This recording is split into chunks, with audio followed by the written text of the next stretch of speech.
Me propongo entonces compartirles la experiencia que como equipo de delegados de la ministra de Educación, Gina Parodi, hemos vivenciado desde el año 2015 y lo que va corrido del 2016. Iniciar por decirles que nosotros compartimos, al igual que este auditorio, el sentimiento de importancia que genera la gobernabilidad en las instituciones de educación superior.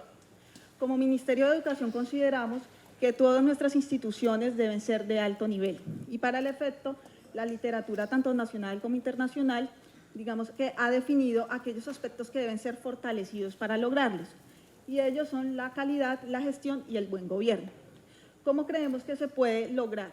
Creemos que se puede lograr si tenemos unos directivos exitosos, entendiendo como directivos los miembros de los consejos superiores y directivos de las instituciones de educación superior pública.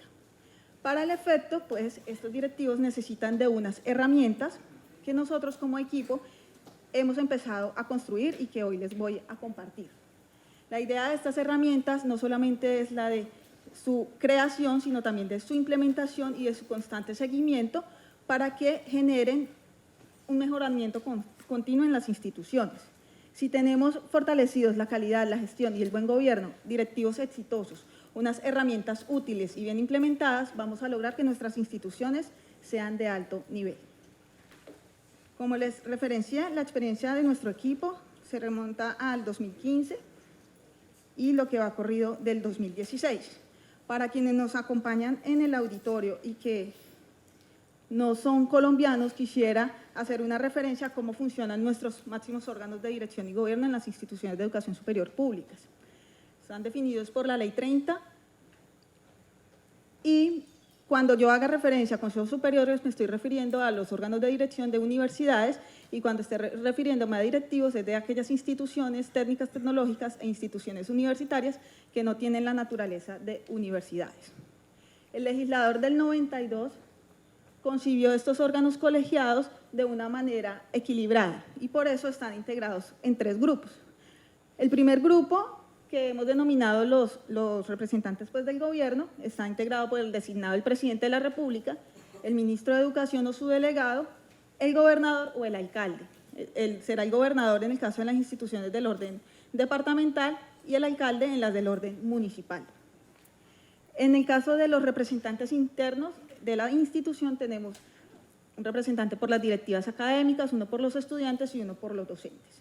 Y hay un grupo de representantes externos que está integrado por un representante de egresados, un representante del sector productivo y un representante de los rectores. Como parte del consejo, con voz pero sin voto, nos acompaña el rector y adicionalmente participa del consejo como labor de apoyo el secretario general. Esta es la generalidad, hay unos regímenes especiales para algunas instituciones, pero esa es básicamente pues, la esencia de un consejo en su conformación. En los del orden nacional preside el Ministerio de Educación Nacional, en los del orden departamental preside el gobernador o su delegado y en los del orden municipal el alcalde o su delegado. Donde participa el alcalde no participa el gobernador y viceversa. Para contarles cómo nació la estrategia planteada por la ministra, quiero evidenciar algunas de las circunstancias que encontramos cuando empezamos este papel pues, de delegados como equipo. Lo primero que advertimos es que los consejos superiores y directivos venían en su gran mayoría realizando sesiones de manera operativa. Se habían, digamos, en algunas ocasiones perdido el foco en los temas misionales de la institución y se estaban limitando a evacuar temas netamente operativos. Otra circunstancia particular y que nos llamó la atención es que no se hacía un seguimiento al periodo de los representantes. Encontramos consejos donde todo el consejo estaba integrado por personas a quienes se les había vencido el periodo y como sus estatutos se lo permitían, estaban prorrogados hasta que el nuevo representante se posesionara. ¿Y qué pasaba? Como nadie estaba al tanto de eso, pues no se iniciaban los procesos electorales y los representantes continuaban allí con sus periodos vencidos. Esto en algunas instituciones generó incluso rechazo por parte de la misma comunidad académica. Y otra circunstancia que allí pues, se evidenció es que habían muchas sillas vacías. Algunos estatutos no permiten la prórroga de los periodos de sus representantes de tal forma que una vez terminado quedaba la vacante y el proceso electoral pues no había quien lo impulsara, o por lo menos no se ponía en evidencia esa situación. Encontramos también que algunos consejeros no entendían la dimensión del rol que habían asumido. Entonces consideramos que hacía falta pedagogía y un poco incrementar la cualificación de los miembros de estos consejos. También que la toma de decisiones se hacía con poca información o nada de información. Un poco la costumbre de la administración era llevar los temas para aprobación sin generar discusión, sin informar a los consejeros, y también un poco, en el caso de algunos consejeros, de recibir la solicitud de la administración y someter la aprobación sin ahondar en información que pudiera ser útil para la toma de la misma. Muchos procesos electorales cuestionados, esto aún, digamos, se mantiene, pero tratamos pues de mitigarlos con diferentes estrategias de control preventivo. Poca articulación entre las instituciones y las políticas del Viceministerio de Educación Superior. En algunas instituciones no se había fijado cronograma de sesiones, entonces era posible que pasaran meses sin que la institución se reuniera, sin que se convocara al consejo. Si el presidente no lo hacía, los demás consejeros no estaban, prestos a que se les citara. Normatividad desactualizada y desagregada, y esto va a motivar una de las herramientas que a continuación les voy a presentar. Y algo que debemos reconocer como ministerio y que nos llamó mucho la atención, y es que nuestros delegados no estaban participando con la frecuencia que sería ideal, que es un 100% de sesiones. En algunas ocasiones no podían asistir porque tenían muchos compromisos derivados pues, de su rol en el ministerio y tenían a cargo varias delegaciones, lo que le impedía pues, privilegiar el ejercicio de la delegación frente a su cargo. La ministra Gina Parodi, consciente pues de la importancia que tiene un buen gobierno para una institución en términos de calidad, concibió un equipo para atender este tema concreto. Este equipo está integrado por los delegados de la ministra, que a su vez se divide entre delegados permanentes y delegados especiales. Los delegados permanentes somos 6 asesores del despacho y nuestra labor es esa, ser delegados. Claro, de allí se derivan múltiples funciones y demás, pero nuestra labor es ser delegados, es decir, nosotros estamos durante toda la semana viajando a participar de los diferentes consejos. El propósito de este grupo de delegados permanentes es que en el promedio de 8 o 9 instituciones que tengamos a cargo, logremos participar en todas las sesiones y logremos un conocimiento pues, muy completo de la institución. En los delegados especiales es un grupo conformado por 8 directivos del ministerio. Esto porque consideramos que si bien ellos tienen, los directivos tienen a cargo múltiples funciones, al menos conservar una delegación en ellos revestida de importancia para que ellos conozcan cómo funciona un consejo superior y directivo, se retroalimenten de lo que allí uno escucha y también puedan trasladar a esos espacios información correspondiente a su quehacer diario. Detrás del equipo de delegados está un equipo de apoyo. El equipo de apoyo jurídico, financiero y de gestión. El jurídico está integrado por 4 abogados con diferentes especializaciones en diferentes áreas, el financiero por 2 contadores y un economista, y el de gestión por 3 ingenieros y 2 administradores de empresas. Este equipo de apoyo se ha convertido no solamente en un apoyo para los delegados como tal en la elaboración de los conceptos previos y en la generación pues, de espacios para interactuar con las instituciones, sino que además también está dando apoyo a los designados del presidente, que así pues, lo solicitan. Incluso ha interactuado con muchas instituciones y mucho personal de apoyo al interior de las instituciones. Esa es entonces la forma como estamos organizados, la forma como planeamos un consejo es la siguiente. Para nosotros es muy importante la labor que hace la Secretaría General, concretamente porque ellos deben enviar la documentación, soporte de la sesión con suficiente antelación para hacer un estudio previo. Ese estudio previo está a cargo de ese equipo de apoyo jurídico y financiero. Cada abogado y cada financiero tiene asignado un número de instituciones, es decir, que este abogado y este financiero siempre va a conceptuar sobre las mismas instituciones. Con su análisis se genera un concepto. El concepto es básicamente un documento donde le dicen, señor delegado, se lleva a consideración del consejo este proyecto de acuerdo a esto, esto y esto, se le sugiere aprobar o se le sugiere no aprobar, o para aprobar, por favor, pregunte esto, esto y esto. Es más o menos así la estructura del concepto. El delegado está en el deber de estudiarlo, de retroalimentarse de acuerdo al estudio que han hecho sus sus funcionarios de apoyo, ir a la sesión y, evacuada la sesión, generar un informe. El informe está integrado por aspectos positivos de la sesión, negativos de la sesión, alarmas y temas que debamos comunicarle a la ministra. En promedio estamos asistiendo a 15 consejos semanales. Estos informes se compilan durante el fin de semana y el lunes son presentados en el Comité de Viceministerio de Educación Superior y en el Comité de la Ministra. Esto pasa todas las semanas. Es así entonces como funcionamos y les voy a presentar entonces los pilares de trabajo con los que nosotros nos orientamos y las herramientas que estamos generando para nuestra labor y la de los demás consejeros. Los pilares, por supuesto, gobernabilidad, excelencia en la gestión y excelencia académica. A partir de esos pilares de trabajo hemos generado estas herramientas: agenda estratégica, herramienta de calidad, batería de indicadores, manual de inducción de consejeros, rendición de cuentas y actualización normativa. Entonces me voy a referir a cada una de ellas. La agenda estratégica, como les comenté, estas herramientas nacen de lo que nosotros vivenciamos durante nuestro rol de delegado durante el 2015. Encontramos que habían agendas donde simplemente se nos convocaba para aprobar el acta anterior, aprobarle las vacaciones al rector, una comisión a un docente, y proposiciones y varios, y se acabó la agenda y hasta dentro de un mes nos vemos y no se habló nada del tema misional de la universidad o de temas estratégicos. Entonces, ¿qué les hemos propuesto a los consejos? Les hemos propuesto que dentro de sus agendas incluyan algunos temas sobre los cuales consideramos el consejo se debe ocupar al menos una vez al mes o por lo menos trimestralmente. Una vez al mes, la ejecución presupuestal. ¿Cómo vamos en ejecución presupuestal? Creemos que no es noviembre, octubre, el mes en el que se deba el consejo ocupar del tema, sino que desde el inicio del año y de manera mensual le esté haciendo seguimiento a la ejecución presupuestal.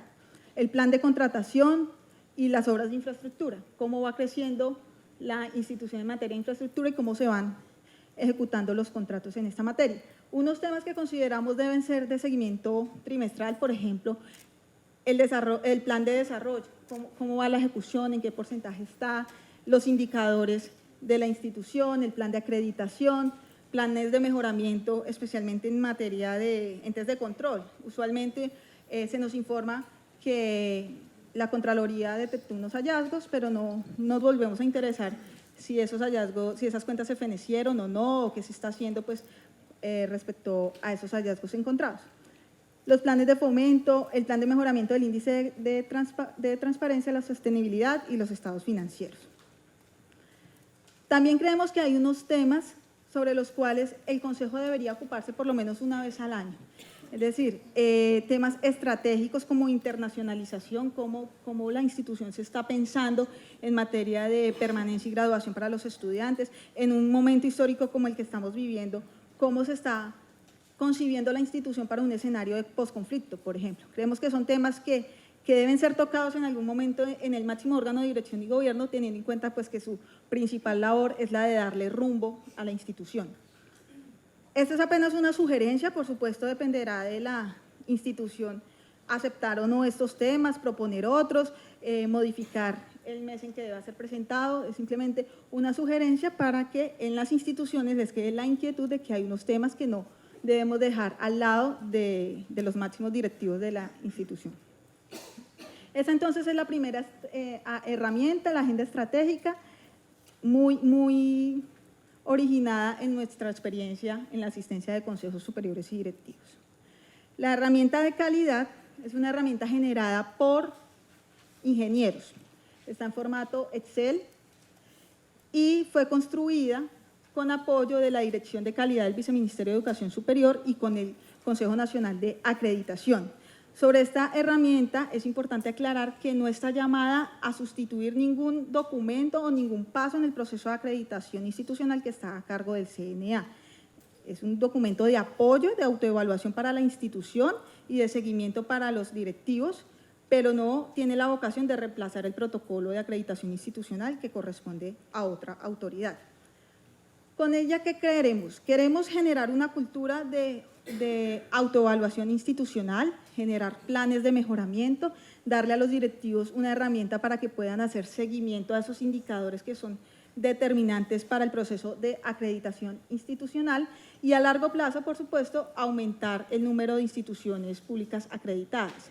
En este punto también es importante tener en cuenta que la acreditación, por supuesto, es de carácter voluntario, pero en la medida en que estemos comprometidos con dar un servicio de educación de calidad, todos estos indicadores nos van a ser útiles para mejorar dicho servicio. Esta herramienta está integrada por 3 formatos. El primer formato es el de condiciones iniciales para el fortalecimiento de la calidad académica, el segundo, aspectos críticos para el fortalecimiento de la calidad académica, y el tercero, que es el de seguimiento a los factores claves del éxito en el proceso de calidad académica para los consejos. El primer formato es un documento de autoevaluación con unas preguntas básicas sobre los lineamientos iniciales para la acreditación institucional. ¿Qué es lo primero que debe mirar la institución si es que quiere acreditarse institucionalmente? Y son respuestas muy sencillas. ¿Usted lleva más de 5 años funcionando en su carácter, sí o no? ¿Usted tiene el 25% de sus programas acreditables acreditados, sí o no? Es decir, es un ejercicio sincero de la institución. Nosotros como ministerio no pretendemos que todas estas fichas nos las entreguen con semáforo en verde o con un 100%, porque entendemos que es la propia realidad de la institución. Y por eso, digamos, el llamado a quienes lo diligencian es a que hagan ejercicios sinceros de autodiagnóstico y a partir de allí podamos hacer planes de acción para mejorar los indicadores. El segundo formato, ustedes están observando aquí la ficha resumen donde se incluyen los factores de calidad y las características y están presentados de manera resumida para que el consejero al analizar este documento tenga un panorama integral de cómo está su institución en los lineamientos de calidad para la acreditación institucional. Y tiene una casilla para diligenciar cómo está en el momento, como una foto, cómo se proyecta dentro de 1 año, dentro de 2 años y dentro de 3 años. Y está presentado de manera histórica y a manera de semáforo para que podamos advertir cuáles indicadores o no se están cumpliendo. Está respaldada en los 12 factores, 30 características y 170 aspectos necesarios para la acreditación institucional. El tercer formato, que es el formato de seguimiento para los consejeros, se deriva del hecho de que existiendo 170 aspectos necesarios, pues consideramos que era ineficiente hacerle seguimiento desde consejos a 170 aspectos. Entonces le preguntamos al Consejo Nacional de Acreditación cuáles eran de esos aspectos los más relevantes para la acreditación institucional y nos señalaron 113. Sin embargo, 113 era una cifra muy grande para poder hacer un seguimiento eficiente. Entonces les preguntamos cuáles eran aquellos aspectos de alto impacto, es decir, aquellos determinantes para lograr un concepto favorable de acreditación institucional y nos identificaron 33. Entonces, en ese último formato vamos a tener 33 aspectos de alto impacto que es respecto de los cuales consideramos el Consejo Superior debe hacer el seguimiento, debe focalizar el seguimiento. Esta es la muestra de cómo se reporta la información respecto de cada uno de los aspectos de manera histórica para poder ver su comportamiento en el tiempo. Esa entonces es la herramienta de calidad. La tercera herramienta, denominada batería de indicadores, también fue generada por ingenieros y en ella se consagran todos aquellos indicadores que son de carácter relevante para poder dar orientación desde el Consejo a toda la institución. Está integrada por 3 ejes temáticos, que no podían ser otros diferentes a gobernabilidad y buen gobierno, calidad académica y excelencia en la gestión. De allí se derivan 13 dimensiones y 38 indicadores, que son las que están allí proyectadas. ¿Cómo se ve esta herramienta? Esta herramienta se ve así con un tablero de indicadores donde se muestra cada uno de los indicadores, la forma de medición y su proyección. Adicionalmente, tiene cada indicador una ficha técnica. Esa ficha técnica está mostrada a manera de semáforo para que podamos hacerle seguimiento al cumplimiento o no de lo que nos hemos propuesto. Y esa misma ficha del indicador nos permite generar un plan de acción en el caso de aquellos que no estén cumpliendo y que deban ser intervenidos. La idea de estos indicadores es que se muestren en una ficha de fácil interpretación como la que ustedes están viendo en pantalla. Sabemos que hay unos que no requerirían un seguimiento mensual, como por ejemplo el mejoramiento en las pruebas SaberPro. Pero sabemos que hay otros que sí, como por ejemplo temas relacionados con la gestión financiera. Si un consejero tiene a su alcance una ficha como esta, donde le resume el comportamiento de estos indicadores, Podría, por ejemplo, presentarse una escena como la siguiente: la administración presentándole al Consejo un proyecto de acuerdo por medio del cual modifica el modelo de permanencia y graduación de la institución, y el consejero analizando cómo se ha comportado ese indicador en la institución. Si se ha comportado de manera positiva, la administración tendrá que soportar en debida forma porque se hace necesario modificar ese modelo que viene funcionando bien. Si está comportándose de manera negativa, seguramente el consejero será quien promueva la modificación del modelo. Esa es la idea, digamos, de tener toda esta información compilada de manera histórica para los consejeros, más allá de generar información por generarla. Lo que queremos es que los consejeros estén enterados de cómo está su institución y puedan tomar decisiones informadas. Importante sobre estas dos herramientas, que no generan datos adicionales a los que normalmente maneja la institución. Son los datos que reportan normalmente en sus sistemas de información. La cuarta herramienta es la de rendición de cuentas. Nosotros también vivenciamos que durante los consejos se toman decisiones muy importantes, se realizan actividades que tienden al mejoramiento pues, de la institución, y a veces la comunidad académica no se entera de esa labor. Creemos que esos órganos de dirección y gobierno deben tener un diálogo constante con esos grupos de interés que son impactados por el ejercicio de las instituciones de educación superior, pero además que ese diálogo tiene que ser permanente, no solamente en un momento del año. La idea entonces es, con la herramienta de rendición de cuentas, generar una comunicación bidireccional entre los directivos y los miembros de los grupos de interés, entendiendo grupos de interés como padres de familia, estudiantes, docentes, sector productivo, entidades de control, otras entidades públicas, medios de comunicación, en general, todo aquel que tenga algo que ver pues, con la institución.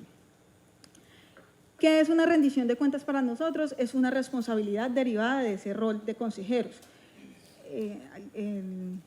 Ejercer la designación de consejeros implica muchas responsabilidades porque allí se está cumpliendo función pública. Y al cumplir función pública, pues debe regirse por el principio de transparencia, y la rendición de cuentas es un escenario para materializar dicho principio. Creemos que es una generación de espacios de diálogo entre los diferentes grupos y el órgano directivo, y la oportunidad para que esos órganos de dirección se retroalimenten de la información que tienen esos grupos de interés, que esos grupos aprovechen estos espacios para mostrar las necesidades que tienen, las expectativas que tienen, y seguramente esa información va a ser útil para el quehacer de los consejos. También creemos que es un espacio que los consejeros pueden aprovechar para explicar el porqué de las tomas de decisiones, exponer las dificultades que se tienen para decidir en uno u otro sentido, y en general para enterar a la comunidad de cómo está funcionando la institución desde su alta dirección. ¿Qué no es la rendición de cuentas? No es un espacio de confrontación, no es un espacio donde vamos a ir pues, a pelear con algún grupo de la institución, no es un evento, único momento donde llevamos a nuestros amigos a que nos aplaudan, no es ese el escenario. No es un espacio solamente para dar información, sino también para recibir, y no es un espacio que esté bajo el pleno dominio del Consejo, sino que es un espacio de construcción conjunta. ¿Cómo debería hacerse una rendición de cuentas? Lo primero pues sería la etapa del diagnóstico, identificar primero que los consejos entiendan la necesidad de hacerlo y la acepten. Lo segundo es caracterizar el grupo al cual me voy a dirigir, y ya el tema pues, de capacidad operativa pues, de la institución para que se haga realidad. El diseño, pues debemos establecer una estrategia de cómo divulgar la información, de cómo recibir la información, generar estrategias de incentivos para que la participación aumente en la rendición de cuentas, tanto de los grupos como de los miembros del Consejo, y fijar un cronograma para la rendición de cuentas que se puede hacer pues, de diferentes maneras. La ejecución e implementación, y finalmente cerrar con una etapa de evaluación y monitoreo sobre qué se hizo y establecer pues, el balance de lo ejecutado para así mismo proyectarse para el siguiente año. ¿Sobre qué temas creemos que debe el Consejo rendir cuentas? Creemos que debe rendir cuentas sobre, por ejemplo, la integración de los consejos superiores y directivos. Si, por ejemplo, hay vacantes o hubo cambios, la comunidad debe saber quién es el representante de estudiantes o del sector productivo y demás. Los procesos electorales, qué procesos electorales están en curso, los que se realizaron, informar la hoja de ruta que se cursó para dar pues, transparencia y tranquilidad a toda la comunidad y aquellos procesos electorales que se avecinan. Sobre la normatividad, básicamente, qué normas están siendo modificadas, cuáles fueron modificadas, cuáles están pendientes de ser modificadas y las razones por las cuales serán modificadas. Sobre la política, cuáles son las políticas que se han implementado y cuáles se planean implementar. Y sobre el índice de transparencia, el resultado y el plan de acción para el mejoramiento. En calidad académica, en la oferta académica, los programas que se hayan creado, constantemente se están creando programas en los consejos y a veces la comunidad no se entera. Acreditación de programas, el número de programas acreditados, cuáles están en proceso de ser acreditados o cuáles son acreditables, la acreditación institucional, cómo se proyecta la institución en esta materia, los indicadores, por ejemplo, la ubicación que tuvo en indicadores como el MIDE y cuál es el plan de acción para mejorar, posicionamiento internacional de la institución y también los planes de mejoramiento a que haya lugar. En cuanto a excelencia en la gestión, el presupuesto, cuál es el presupuesto aprobado, cuál es el ejecutado, el plan de desarrollo, en qué nivel de ejecución va, si fue modificado, por ejemplo, en infraestructura, los proyectos pues, de crecimiento de infraestructura y los resultados frente a los reportes que hacen los entes de control. ¿Qué piezas comunicativas podría usar el Consejo para rendir cuentas? Las actas, los acuerdos, utilizar los medios de comunicación internos institucionales, página web, la emisora, el canal de la institución o los medios externos, así como el uso pues, de las redes sociales. Las acciones de diálogo pueden utilizar, y esto pues, va a depender de cada consejo como así lo conciba, escenarios de consejos ampliados o abiertos pues, a la comunidad, reuniones con grupos focalizados, utilizar las TICs para generar diálogos, una audiencia de rendición de cuentas, y esta es apenas una de las formas en que se puede rendir cuentas, y responder a todas las solicitudes que le hace la comunidad a los consejeros y responderlas, por supuesto, de manera completa y oportuna. Entonces, esa es la invitación que nosotros como ministerio le hacemos a los consejos a través de esta herramienta. Esta herramienta va acompañada de una guía redactada pues, de una manera sencilla sobre cómo deberían rendir cuentas los consejos superiores y directivos de estas instituciones. La quinta herramienta es el manual de inducción a los consejeros. Como les comenté al principio, una de las situaciones que evidenciamos es que no todos los consejeros entendían la dimensión de su rol. Algunos no sabían o incluso algunos no saben que por su función de tal pueden ser sujetos disciplinares de la Procuraduría o de la Contraloría, de la Fiscalía, del Ministerio de Educación mismo. Entonces, quisimos generar esta herramienta con el único propósito que a través de las secretarías generales, cuando llegue un nuevo consejero, se le haga una inducción a su rol y él conozca pues, todo lo que viene acompañado pues, de esta representación. La idea entonces es generar espacios en los consejos de personas que compartan la visión, que sean cohesionados en la medida en que todos estén cualificados y entiendan la dimensión de su responsabilidad, puedan dar rumbo de manera armónica a la institución. La guía está estructurada en un formato de fácil lectura, está integrada por la introducción, la contextualización, 3 capítulos principales del ser del consejero, los saberes del consejero y una labor de un consejero y las preguntas frecuentes. Sobre el ser del consejero, aquí se destacan aquellos aspectos que consideramos debería tener una persona que es designada consejero, es decir, un consejero ideal. En el saber y en el hacer nos referimos a aquellos aspectos que debe ir desarrollando durante su rol de consejero, es decir, ¿qué debe saber el consejero? Debe conocer las normas, pero eso debe ser un proceso de actualización constante. Entonces, en cuanto al ser, el ser está integrado pues, por principios y valores que deben orientar la conducta de un consejero ideal. Y respecto a los compromisos, nos hemos hemos identificado algunos que deberían tener todos los consejeros. Por ejemplo, el compromiso con la misión y visión de la institución. El consejero debería conocer cuál es la misión de esa institución que está dirigiendo y ponerse la camiseta de la institución. Es decir, saber que cada una de las decisiones que allí toma debe ir en armonía con la misión y la visión institucional y no con su percepción particular del mundo. La calidad académica, y es el compromiso que tiene con el servicio que presta a esa institución que está dirigiendo. Finalmente, el objeto de la institución es brindar un servicio público de educación y ese servicio público debe ser de calidad, de tal forma que las decisiones que allí se tomen deben ir en armonía con este principio. El buen gobierno y gestión, el buen consejero debería aplicar un código de ética y buen gobierno, por ejemplo, usar herramientas de gestión como las que nosotros estamos proponiendo o análogas, y en general actuar como un buen gerente de esa institución. La cultura de la legalidad y transparencia, creemos que el consejero debe ser pues, el ejemplo a seguir, su comportamiento debe ser sin tacha alguna, y el compromiso con los grupos de interés. Sabemos pues, que allí hay representantes, por ejemplo, de estudiantes, pero sabemos también que hay otros grupos de interés que son impactados pues, con el quehacer de la institución, de tal forma que el compromiso de todo ese órgano colegiado es con todos esos grupos de interés, no solamente para beneficiar el grupo que yo represento. En el saber, los conocimientos generales que debe tener el consejero, la normatividad, el plan de desarrollo nacional, las políticas de educación superior, el régimen de inhabilidades, incompatibilidades y conflicto de intereses que le es aplicable.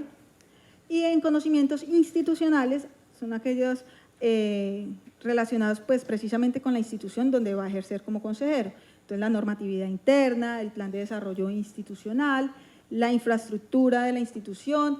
Cuando llegamos pues, a asumir este rol de consejeros como delegada la ministra Gina, encontramos que algunos consejeros no habían conocido la institución para la cual estaban decidiendo, sesionaban por fuera de la sede y jamás habían ido a la institución. Entonces es importante que ellos conozcan la institución para la cual van a dar rumbo.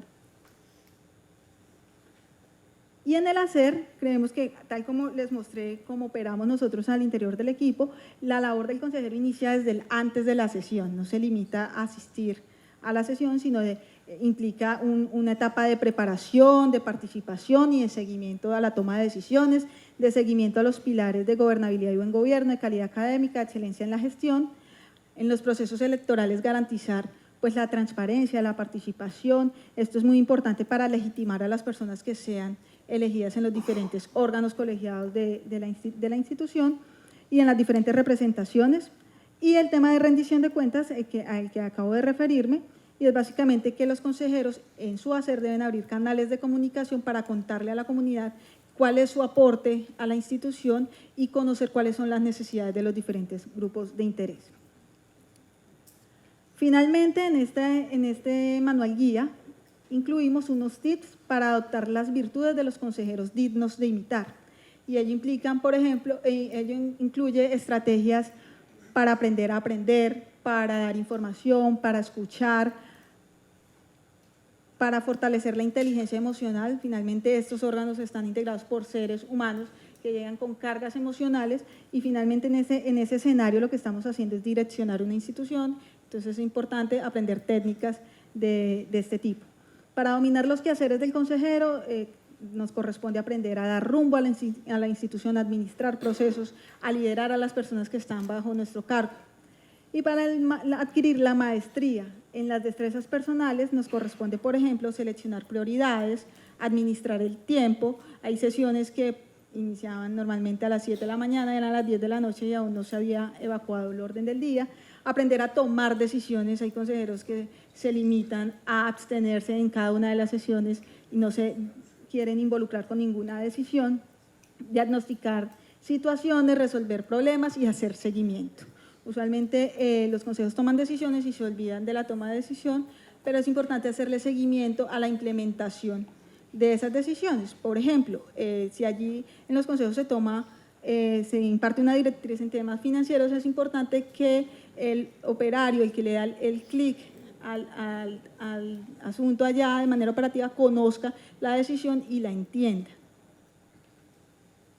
Finalmente, la herramienta de actualización normativa fue generada a partir de la evidencia de normas incompletas, de vacíos normativos, de normas contradictorias que generaban incertidumbre en la toma de decisiones. Lo experimentamos nosotros cuando tuvimos que tomar varias decisiones y no sabíamos, por ejemplo, qué norma aplicar porque la institución no había regulado la situación fáctica de manera completa o era difusa. Entonces, creemos que la actualización normativa puede ser presentada como una herramienta para mejorar las decisiones de los consejos directivos. Para ello, entonces, hemos elaborado unos documentos que están presentados a manera de acuerdo. Proyecto de acuerdo por medio del cual se modifica el Estatuto General, el Reglamento de Contratación, el Reglamento Interno de los Consejos, el de Contratación y demás. Con estos documentos, ¿qué pretendemos hacer? Establecer unos parámetros jurídicos claros en la conformación de los estatutos. Identificar las debilidades normativas de las instituciones. Algunas de las instituciones las han identificado ellos mismos, son los mismos consejeros los que han dicho es que ese estatuto está muy viejo, ese estatuto era de otra institución y demás, pero nadie toma la tarea de sentarse a elaborar un proyecto nuevo. Realizar un diagnóstico generalizado en cada una de las instituciones y proponer una actualización normativa en las instituciones. Muchas de ellas ya están ahorita adelantando comisiones normativas y en algunas ya hemos terminado procesos de actualizaciones en diferentes documentos. No pretendemos unificar los reglamentos de las instituciones. Cuando yo les menciono que tenemos unos documentos a manera de propuesta, estos documentos lo que contienen son unos mínimos normativos que debería tener un reglamento interno del Consejo Superior. Por ejemplo, que hay sesiones extraordinarias y ordinarias, el quórum y demás. Son aspectos mínimos, pero que cada institución deberá reglamentar de acuerdo a su propia realidad. ¿Qué debería tener un estatuto general? La forma de proveer el rector en una vacancia temporal. Algunas instituciones no lo tienen o lo tienen de manera confusa. Entonces, en estos mínimos normativos lo que les sugerimos es institución regule esa materia. Una institución podría considerar que esa designación está a cargo del consejo, otra institución que está a cargo del rector, una institución podría considerar que debe ser alguien que esté dentro del cuerpo directivo, otro que debe ser el director académico y en general cada institución en ejercicio de su autonomía deberá reglamentar aspectos como este. Lo importante es que estén regulados y que a quienes toman las decisiones les dé tranquilidad la aplicación de estas normas. Y finalmente tampoco pretendemos desestabilizar las instituciones. Es decir, nosotros tenemos unos proyectos de reglamento electoral y de elección de rector, pero si sabemos que esta institución en este momento está adelantando un proceso de elección de rector, mal haríamos nosotros en promover su reforma justamente en esa coyuntura. Esto va a depender de la realidad institucional, por lo que hemos experimentado, algunas instituciones han decidido empezar a estudiar su estatuto general para luego estudiar sus normas derivadas, otras han dicho no, modificar el estatuto general en este momento es muy difícil, vamos a empezar con lo más fácil y vamos a ir evacuando victorias tempranas. Por ejemplo, han decidido iniciar con la reglamentación del Consejo Superior, su reglamento interno. ¿Cómo hicimos estas herramientas? Leímos todos los reglamentos de las 62 instituciones. De esa lectura seleccionamos las mejores prácticas y elaboramos una compilación que hemos denominado los mínimos normativos.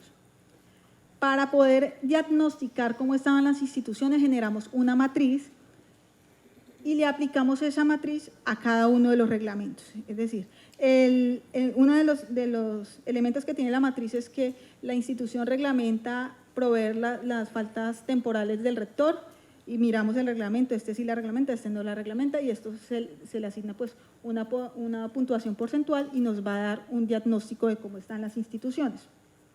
Esta es una ficha donde encuentran la escala de valores que se le dio para poder determinar en qué estado está. Pero esto no puede entenderse como que la institución es más o menos corrupta, simplemente qué tan cerca o qué tan lejos está de ese modelo normativo para nosotros también como delegados tener un panorama de la institución al momento de presentar ante el Consejo la proposición de crear comisiones normativas. Así estamos en este momento en esta materia. Hay 32 instituciones que ya han iniciado su proceso de actualización normativa. Algunos han usado las comisiones normativas, otros lo están haciendo a través de sus oficinas jurídicas o las secretarías generales. Y en todo caso, en cualquier circunstancia, el delegado siempre va a ser apoyo para el ejercicio de la actualización normativa. Los documentos están a disposición de las instituciones y también el equipo de apoyo jurídico está allí presto a dar cualquier asesoría que se requiera. Entonces, con este resumen de las herramientas que nosotros hemos generado desde el equipo de consejos superiores, quiero decirles que el único propósito de estas herramientas es proveerle a los directivos de documentos que faciliten su gestión. Reconocemos que la alta dirección a cargo de los colegiados es de suma importancia para impactar la calidad en la prestación del servicio. Son herramientas de fácil diligenciamiento, de fácil entendimiento y que nosotros estamos dispuestos siempre a ayudar a implementar en las instituciones, respetando, por supuesto, la autonomía universitaria. Están allí a disposición, pero no son de obligatoria implementación. Eso es lo que venimos construyendo desde el equipo de delegados. Se deriva de nuestra experiencia durante un año. Hace un año nos comprometimos con otros consejeros a crear herramientas que les facilitaran su gestión y en esto va nuestra tarea. Este es nuestro avance, por supuesto, susceptible de ser mejorado. Espacios como este de verdad que nos contribuyen en gran forma a mejorarlos y seguramente el año entrante podremos presentarle un avance del mejoramiento de estas herramientas o la implementación de otras. Muchas gracias.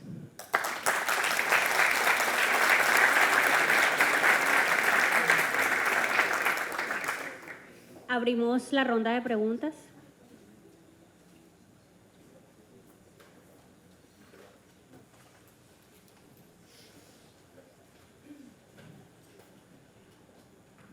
Buenos días, muchísimas gracias, Egna, por esta interesante conferencia ilustrativa para todos. Una inquietud, sé que es un proyecto nuevo, pero ¿cuál ha sido el impacto que ha tenido en las instituciones de educación superior pública el equipo de delegados del Ministerio? Gracias, doctora Carla. Nosotros creemos que ha sido positivo. Digamos, en las sesiones así nos lo han reconocido, nos han dicho, bueno, qué bien que la ministra está participando de manera activa en las sesiones, qué bien que ustedes traen proposiciones.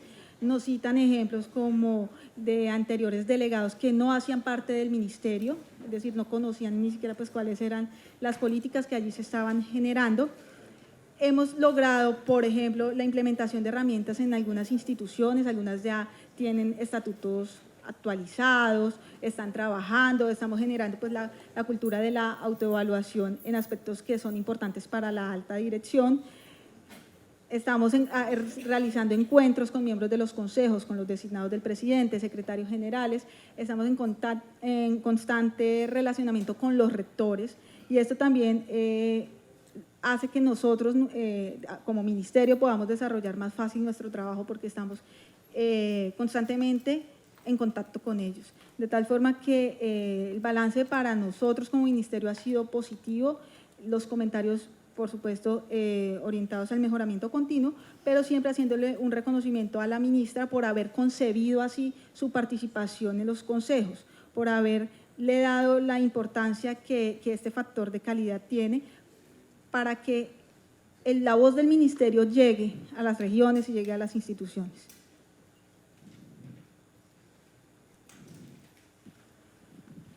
Gracias. Buenos días. Una pregunta dentro de la rendición de cuentas tenías el índice de transparencia. ¿Eso cómo se mide? Bueno, el índice de transparencia es una medición que no está a cargo pues, del ministerio. Simplemente nosotros consultamos el reporte que se hace pues, de la medición que hace el gobierno, pero lo que nosotros queremos al incluir en la rendición del índice de transparencia es básicamente mirar el plan de mejoramiento para mejorar la puntuación en los resultados de la medición que se hace cada 2 años. Es decir, no es que nosotros estemos generando un indicador de transparencia, sino el índice de transparencia general. Y los planes de mejoramiento que las instituciones están implementando para mejorar su puntuación.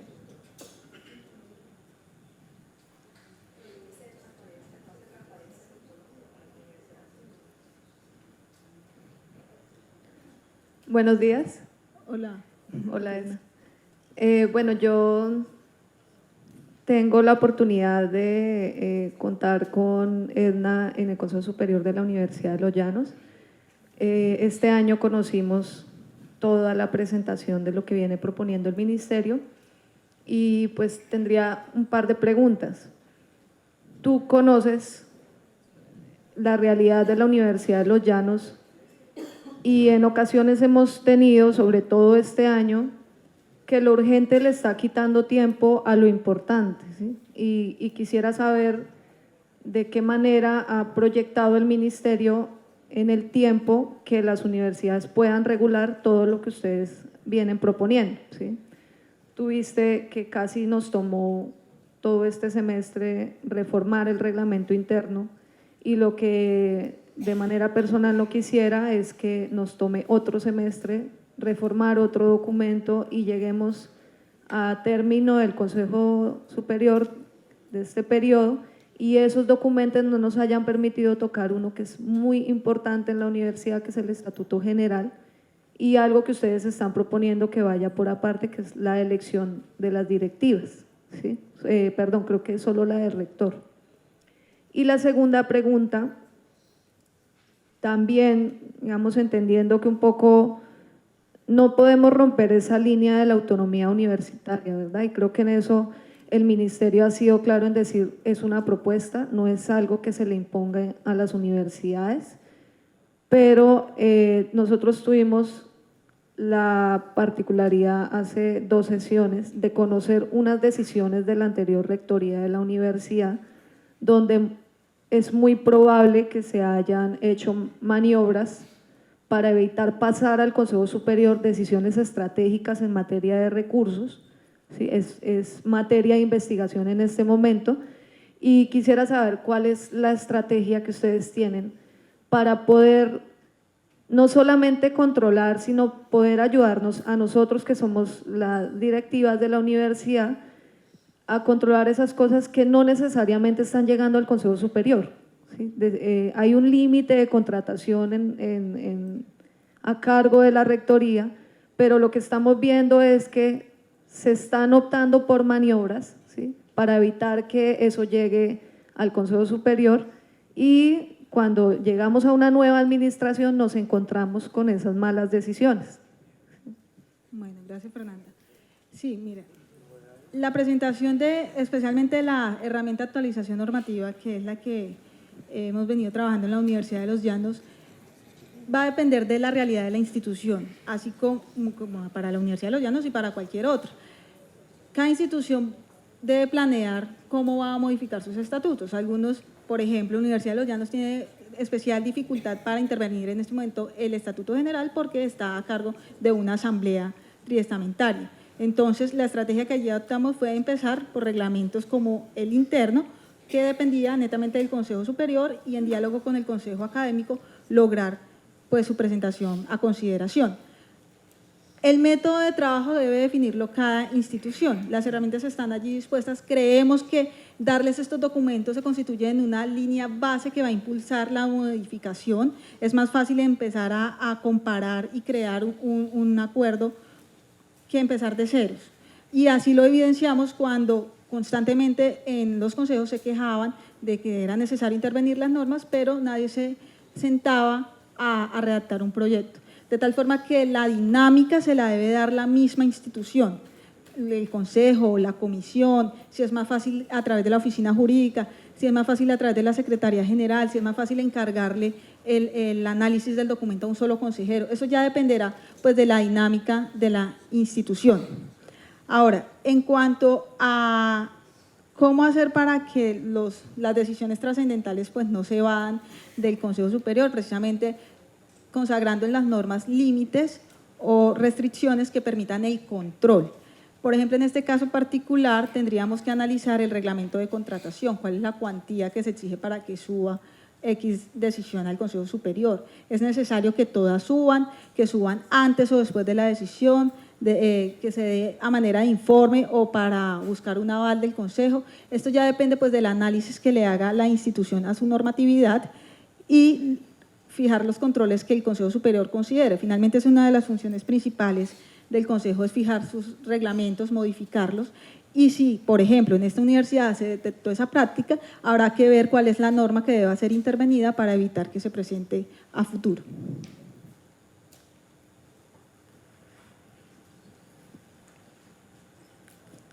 Muy buenos días. Buenos días. De antemano, felicitaciones por compartirnos esa experiencia según el Ministerio de Educación. Mi nombre es Juan Pablo Quintero, soy representante de egresados de la Universidad Autónoma Latinoamericana de Medellín. La pregunta que le dirijo es la siguiente. Para el Ministerio de Educación, el término de gobernanza, gobernabilidad y gobierno, ¿cómo lo define? Primero. Y segundo, ¿cuál es el concepto de buen gobierno para el Ministerio de Educación? En el entendido de que debe ser un gobierno centralizado o debe ser un gobierno descentralizado en las instituciones educativas de educación superior. Muchas gracias. Bueno, gracias a ti. Bueno, la gobernanza es la generación de espacios para que puedan precisamente propiciarse las representaciones en los diferentes estados pues, de la institución. Y el buen gobierno pues, es precisamente la implementación de esas políticas a partir del direccionamiento de esos directivos de alta gerencia allí. Para el efecto, pues tendrá en cuenta los pilares de excelencia en la gestión y de calidad. ¿Cómo lo concebimos nosotros? Pues depende de la realidad de la institución. Creemos que el máximo órgano de dirección y gobierno debe focalizarse en los temas estratégicos, que no debe caer en la microgerencia. Para eso hay otros órganos y otras digamos, autoridades encargadas pues, de la toma de decisiones particulares muy específicas u operativas, si se quiere, o que escapan pues, al resorte de la función misional del Consejo, que es básicamente la de darle rumbo a la institución a partir pues, del enfoque de sus decisiones o de sus apreciaciones en temas de carácter estratégico.